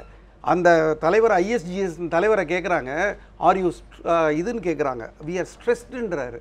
we are working 28 hours per dayங்கிறார். யாரு? ISGS தலைவர். முதல் சுற்று இந்த நிகழ்ச்சியின் இறுதியில நீங்களும் ஒரு விதமான திரு பீட்டர் சொல்வது மாதிரி ஒரு பீதியான நிலை தான் வரும். அதாவது இது வந்து தேவை என்ன நடக்கும்னு யாருக்குமே தெரியாது என்பதுதான் பீதி. இதுல 2 பகுதி இருக்குது. ஒரு பகுதி வந்து இவர்கள் செய்திருக்கிறதுல நியாயம் இருக்கிறதா, நியாயம் இருக்கிறது. இவர்கள் நோக்கம் சரியா, நோக்கம் சரி. கூடுதலா வரி போட முயற்சிக்கிறார்களா இல்ல.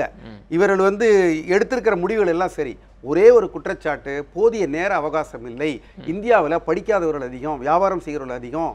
இவ்வளோ நீங்கள் இன்டர்நெட் இருக்கலாம், ஸ்மார்ட் ஃபோன் இருக்கலாம், அதுக்காக அது அவருடைய விருப்பம். அதில் தவறு பண்ணால் தண்டனை கிடையாது. இதில் தவறு பண்ணால் பணம் போயிடும், வியாபாரம் போயிடும், நஷ்டமாயிடும், நாளைக்கு சிறைக்கு போகணும். இவ்வளோத்தையும் நான் தெரியாத ஒன்றை நான் தெரிந்து கொள்ள வேண்டுமா? ஏன் இவ்வளவு நிர்பந்தம்? என்ன அவசரம்? என்ன அவசரம்ன்ற கேள்வி எழுப்பியிருக்கிறார். ஒரு வணிகராக திரு சுமன் ஸ்ரீராமன், பல வணிகர்கள் வரி எல்லைக்குள்ள நம்ம வந்துருவோம், நம்ம வரி கட்ட வேண்டியிருக்கும் என்பதனாலே எதிர்க்கிறீங்களோ?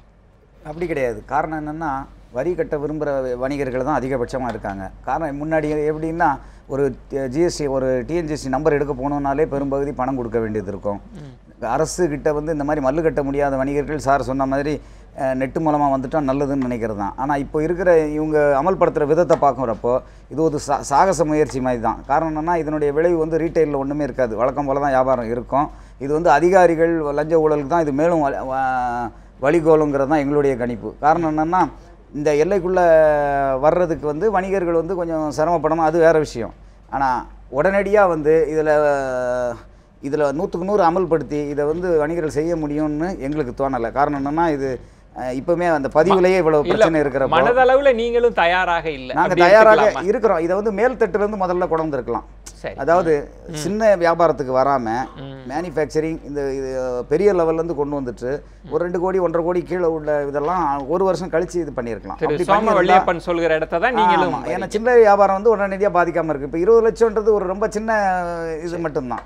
நம்ம விவாதத்திலேயே சமூக வலைதளத்தில் முன்வைத்த கேள்வி என்பது ஜிஎஸ்டி வருவதால் யாருக்கு பலன்? ஒரு சாமானியர் பார்வையிலிருந்து தான் இந்த கேள்வி நேரத்தின் வினாவையே நம்ம தொடுத்திருந்தோம். மேல்தட்டு மக்களுக்கா, நடுத்தர மக்களுக்கா, போக போகத்தான் தெரியுமா என்கிற கேள்வியை முன்வைத்திருந்தோம். வாக்காளர்கள் எப்படி வாக்களித்திருக்கிறார்கள் பார்க்கலாம். ஜிஎஸ்டி வருவதால் யாருக்கு பலன்? மேல்தட்டு மக்களுக்கு என்று 46 விழுக்காட்டினர் வாக்களித்திருக்கிறார்கள். நடுத்தர மக்களுக்கு என்று 6 விழுக்காட்டினர். போக போகத்தான் தெரியும் என்று 48 விழுக்காட்டினர் வாக்களித்திருக்கிறார்கள். ஜிஎஸ்டி வருவதால் யாருக்கு பலன்? போக போகத்தான் தெரியும் 48 விழுக்காட்டினர். மேல்தட்டு மக்களுக்கு 46 விழுக்காட்டினர். நடுத்தர மக்களுக்கு 6 விழுக்காட்டினர் வாக்களித்திருக்கிறார்கள். திரு பீட்டர் அல்போன்ஸ் அவர்களிடம் போக போகத்தான் தெரியும் அப்படின்ற இடம் தான் 48 விழுக்காட்டினர் வாக்களித்திருக்கிறார்கள். அப்படி என்றால் ஜிஎஸ்டியை பற்றிய போதுமான தெளிவு எல்லோருக்கும் போய் சேரல அப்படின்னு புரிஞ்சுக்கலாமா? தெளிவு இல்லைன்னு புரிஞ்சுக்கலாமா? இல்லை தம்பி, அதாவது நான் வந்து இப்போ நீங்கள் டாக்டர் சுமன் ஸ்ரீராமன் சொல்வது போல ஜிஎஸ்டி வந்து ஒரு அருமையான மருந்து, அருமையான வைத்தியம்னு வைத்துக்கொள்வோம். பட் ஆனால் will the patient survey the treatment? இந்த இந்த இந்த இவ்வளவு பெரிய சோதனையை தாங்குவதற்கான தைரியமும் உடல் பலமும் நம்முடைய நாட்டு அடித்தட்டு மக்களுக்கும் சிறு வணிகர்களுக்கும் இருக்கிறதா? அடித்தட்டு மக்களுக்கும் சிறு வணிகர்களுக்கும் இதை எதிர்கொள்வதற்கு சக்தி இல்லை என்று சொன்னால் அதன் சிரமத்தை அனுபவிக்க வேண்டும் என்று சொல்லுகிறவர்கள் யார் அனுபவிப்பார்கள் என்று சொன்னால் அடித்தட்டு மக்கள் தான் அனுபவிப்பார்கள். அவர்களுடைய வாழ்க்கை மீண்டும் மீண்டும் பெரும் நரகரமாகிவிடும் என்பதுதான் இந்த ஜிஎஸ்டியால இவ்வளவு அவசர கதியில். அதான் நான் திரும்ப திரும்ப சொல்றேன், ஐ டோன்ட் அப்போஸ் ஜிஎஸ்டி. நான் ஜிஎஸ்டி எதிர்க்கவில்லை. இப்படி ஒரு நீங்க சொன்னது போல ஒரு சாகசம் போல என்னால் தான் முடியும், நான் தான் செய்தேன், இதை எதிர்த்தவர், இதை தடுத்தவர், 30 ஆண்டுகளாக இது வரவிடாமல் தடுத்தவர், இன்று தான் வந்திருக்கிற காரணத்தினால் எனக்குத்தான் அந்த பெருமை என்று ஒரு தமாஷா, ஒரு ஆடம்பர தமாஷாவாக இதை செய்கிறார் என்பதுதான் காங்கிரஸ் கட்சியினுடைய குற்றம். திரு சுமன் சி ராமன், நீங்கள் சொல்லுங்கள். ஒரே ஒரு பாயிண்ட் விஜய். ஆமா, அடிப்படையாக திரு பீட்டர் அல்ஃபான்ஸ் சொன்னது நான் சொன்னதா சொன்னாரு. அதாவது ஜிஎஸ்டி ஒரு அற்புதமான திட்டமாகவே இருக்கட்டுமேனு. அது காங்கிரஸ் கட்சி சொன்னதுதான் அற்புதமான ஒரு ஸ்கீம்ன்ட்டு அவங்க தான் முன்னெடுத்து வச்சாங்க முதல்ல. ஆனால் அதை விட்டுடுவோம். அடிப்படையாக அனைவருடைய கருத்து கூட நான் ஒருமித்து போறேன். அவசரமா இதை செஞ்சிருக்கணுமா அப்படிங்கிறது மிகப்பெரிய ஒரு கேள்விக்குறி. அதை நானும் ஏற்றுக்கிறேன். மிகப்பெரிய குழப்பங்கள் இருக்கிறது. நிறைய பேருக்கு நிறைய கேள்விகள். ஜெனுவின் டாக்ஸ் பேயர்ஸுக்கே, ஜிஎஸ்டி கட்டுறவங்களுக்கே இதனுடைய ரூல்ஸ் ரெகுலேஷன்ஸ் எல்லாம் முழுமையாக தெரியல. அதற்கு இன்னும் கொஞ்சம் 3 மாதம் 6 மாத காலம் அவகாசம் எடுத்துக்கொள்ள வேண்டியிருக்குமானா நிச்சயமா எடுத்துக்கொண்டிருக்கலாம். சென்ற வாரம் வரை திரு அருண் ஜேட்லி திட்டவட்டமாக நிராகரிக்கும் வரை ஒரு எதிர்பார்ப்பு 3 மாசம் போஸ்ட்போன் பண்ணிடுவாங்க, அக்டோபர்ல தான் வரும் அப்படின்ட்டு. ஆனால் அவசரமாக இவ்வாறு செயல்படுத்தப்பட வேண்டுமா அப்படிங்கிறது நானும் ஏற்றுக்கிறேன். அது ஒரு மிகப்பெரிய ஒரு தவறாக கூட இருக்கும். ஆனால் நாட்டினுடைய தொலைநோக்கு பார்வையை வச்சு நம்ம பார்த்தோம்னா இது ஒரு அவசியம். இதை எப்படியாவது ஒரு வெற்றிகரமாக செயல்படும் ஒரு நம்பிக்கையாவது இருக்கலாம். நன்றி. இறுதி கருத்தா ரொம்ப சுருக்கமா திரு. நான் சொல்ல வேண்டியது ஜான் மைனார்ட் கீன்ஸ்னு ஒரு பெரிய பொருளாதார நிபுணர் சொன்னது, in the long term we are all dead. இன்னைக்கு எப்படி நம்ம சர்வைவ் ஆகணும்னு பார்க்கணும். அடுத்த 1 வருஷம் 2 வருஷம் இவங்கெல்லாம் சுமன் சி டாக்டர் சொல்றது என்னன்னா போக போக சரியா போயிடும்னு. சிறு வியாபாரிகள் 3 வருஷம் கழிச்சு உயிரோட இருப்பது இருந்தால் சார் சொல்றது கரெக்ட். ஆனா இந்த 3 வருஷத்துக்குள்ள பேஷண்டே போயிட்டாருன்னா அப்ப இது அனாலிசிஸ் தப்பு. சரி நன்றி. ஏன்னா நேரமின்மை ஒரு பெரிய சுருக்கமா சொல்லுங்க திரு சுமன்.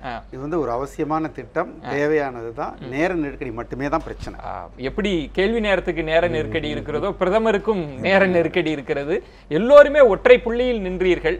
காலம் இது இவ்வளவு அவசரம் தேவையில்லை என்ற பொருள்பட பேசியிருக்கிறீர்கள். 3 பேருக்கும் என்னுடைய நெஞ்சம் நிறைந்த நன்றிகளை தெரிவித்துக் கொள்கிறேன். திரு பீட்டர் அல்ஃபோன்ஸ் அவர்களுக்கும் சுமன் சி ராமன் அவர்களுக்கும் என்னுடைய நெஞ்சம் நிறைந்த நன்றிகளை தெரிவித்துக் கொள்கிறேன். மற்றொரு தலைப்போடு சந்திக்கிறேன். நன்றி, வணக்கம், நள்ளிரவாகட்டும்.